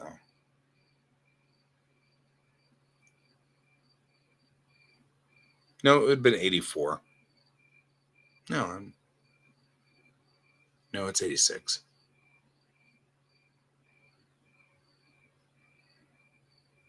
Right? I feel you, man. I feel you because like that's totally the problem. Right? You're like, don't get me started. Oh no, it's too late. I have lost 4 days to this game. Oh, yeah. Quarantine. I made some of the best cities ever during quarantine. And city skylines. I was just like, oh man, epic, epic cities.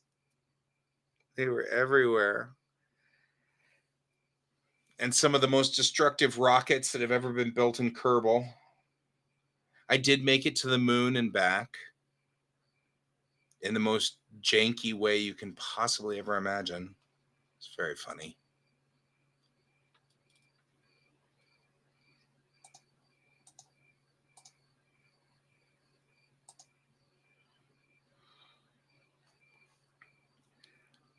But yeah. Man, those were the days. Those were the days. I've got class tomorrow. Tomorrow is my tough classes too.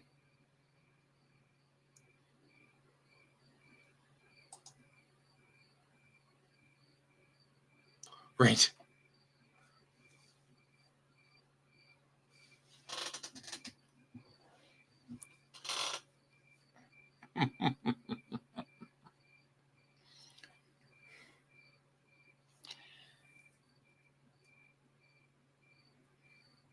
Snooter, can you see Jan on Twitch? Or are you just seeing them on the duck pond?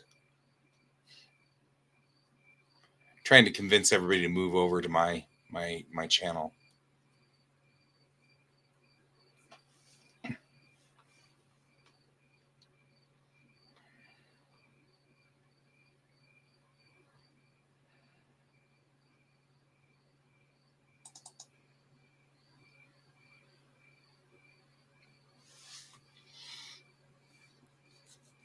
Okay.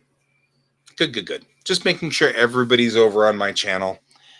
The only reason I say that is that someday at some point, I'm going to have to stop broadcasting on Kane's channel because it's not fair.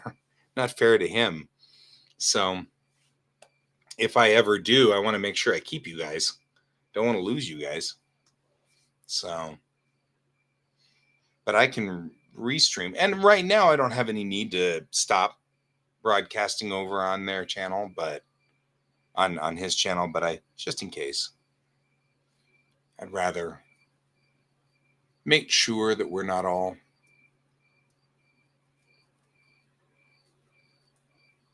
somewhere else or whatever, all on Kane's channel.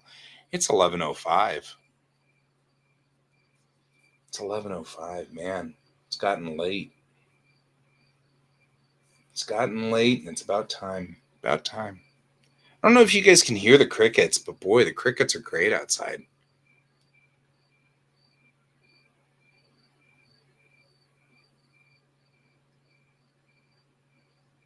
Kind of hear the crickets, maybe.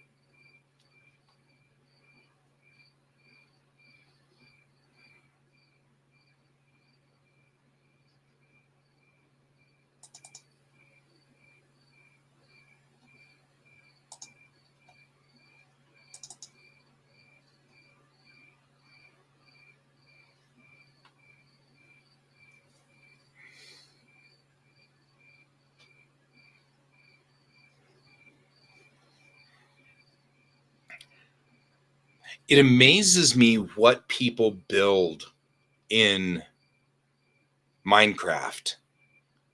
I think the thing that's so funny about, you can hear those crickets. Aren't they great though? Like, it's so peaceful outside. Some more window open here.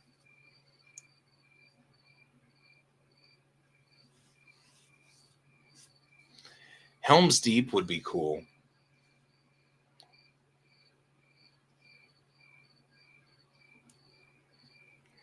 That's fair.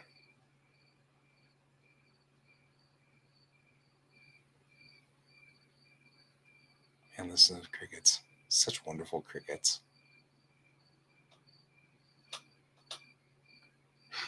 Just love it. It's like a fairy tale almost whenever we get into these nights in the fall, and it starts to cool down outside, and it's not so ridiculous, because it is ridiculous a lot. And it becomes ridiculous, and it's not ridiculous now. It's calm and nice.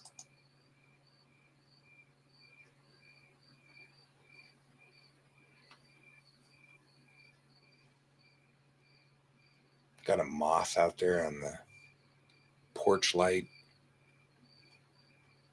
I don't know where my orb weaver went. That'd be a big meal for my orb weaver.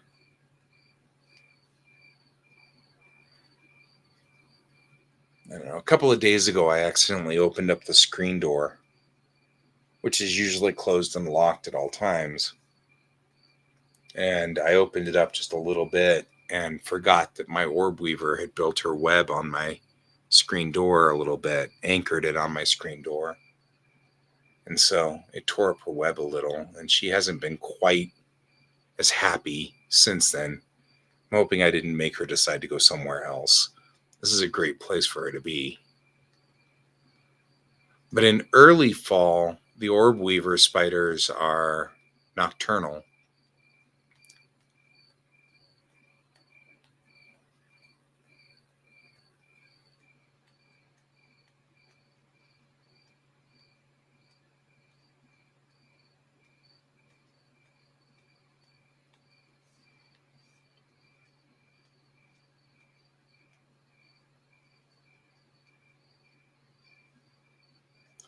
Nothing wrong with RPG Maker.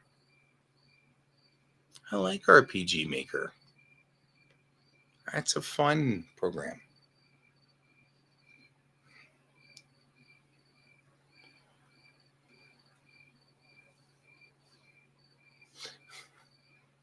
I like the way you do that, Snootery, where you do the make a statement, then you put but. This is the second time you did that. That's pretty funny. I like it. It's a good pattern.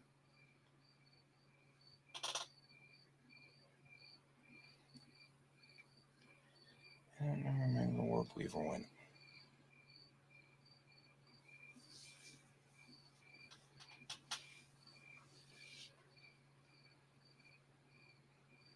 Into RPG Maker?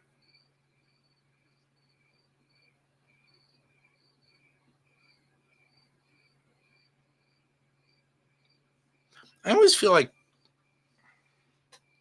real time.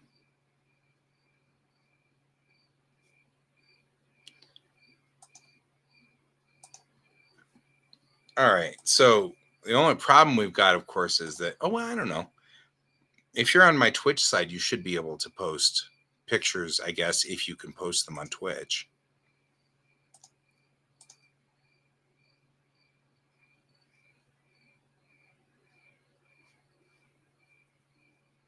If you guys are on, I don't know if either one of you guys use Discord,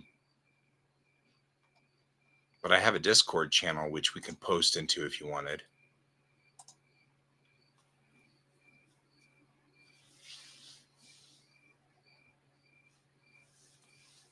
Yeah, I agree. I think just doing anything is cool, you know?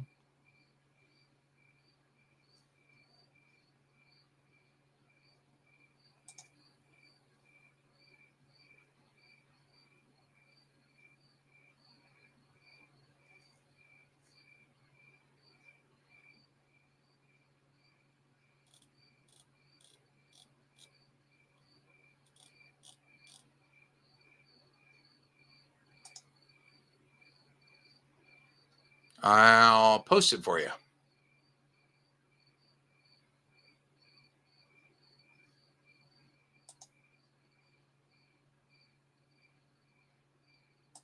Here we go. Put it over here in the chat. I find it particularly funny whenever it decides. There we go. You guys can join the Discord and do artwork there and post the artwork to the Discord server. Right? They're so lovely.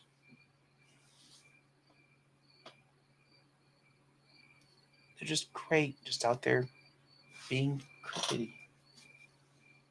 I'm going to sleep well tonight. I'll just leave my window open. Well, I'm going to hope that I'll sleep well tonight. There we go. Both of you guys join the server. You guys can like...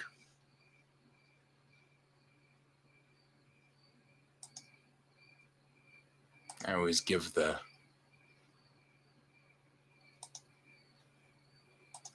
I'm a Trekkie.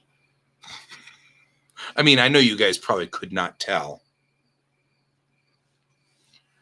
Yeah, you can post art in Duck Pond. There is a Cattails art share, but people don't seem to use it as much. So I guess Duck Pond will work in the face of things. I don't know. What do I know? There's work here. But the best part about this is I can go on ahead and close down the stream if I, because it's getting late for me, and I've got school tomorrow. So I'm thinking of heading to bed pretty soon. And you guys can continue talking in the duck pond. Yeah. You're not as old as me, Snooter. You're not as old as me.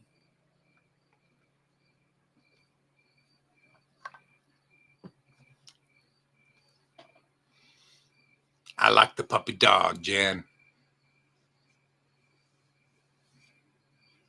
Or you can just post it in here, right? I mean, I get that we can post stuff in, well, what do I know about Discord? I always feel like Discord's like a kind of an advanced version of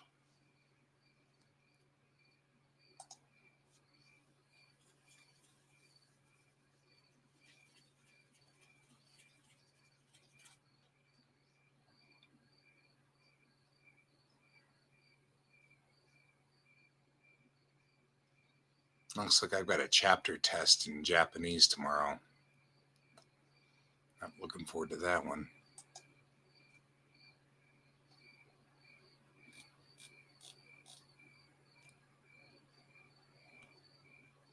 That's right, we'll get there.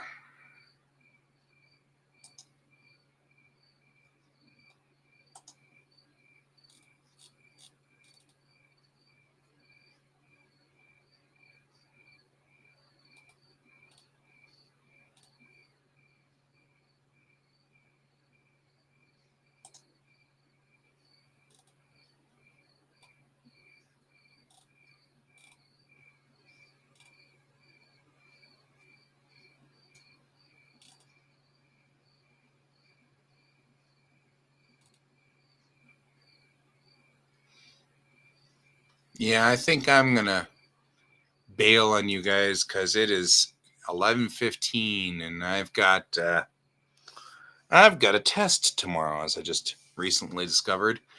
Loading up Discord, I see my study group for Japanese, and they're like, "So, what you gonna do with the test tomorrow? Oh, we got to do that before the class." And I'm like, I don't know if I like this. It's all conjugation all the time, and I'm crashing hard on it. That's okay. Well, gentle beings, I will check in on what you guys post later. So I'll see what you post a little later on to Snooter if you post it in there. Yeah, no. Well, I mean, and the problem that I'm usually running into is I lived in Japan and speak Japanese. It's just that it was never formal. It was never a formal class. I just learned it from the kids talking around me or other teachers or whatever. And now I'm in a formal class and I'm realizing that there are words that I didn't say right and there are things that I didn't exactly do right, but now they're kind of burned into my brain, and so I'm having a hard time undoing them. So thank you, my friend. I hope you sleep well as well. Like I said, you might want to try reading before you go to sleep. Sometimes that helps. It's like I say with all of my neurodivergent friends, all of my neurospicy buddies, We don't have habits. We just have rituals. And there's no way that we can ever, there's no in between. So anyway, I'm going to go on ahead and roll on out of here. I'm glad to see you guys. And I'm glad you were here. And I'll be here tomorrow night about the same time. So hope you all have a good day and everything like that. And remember to keep your eyes on the stars, guys. Bye-bye.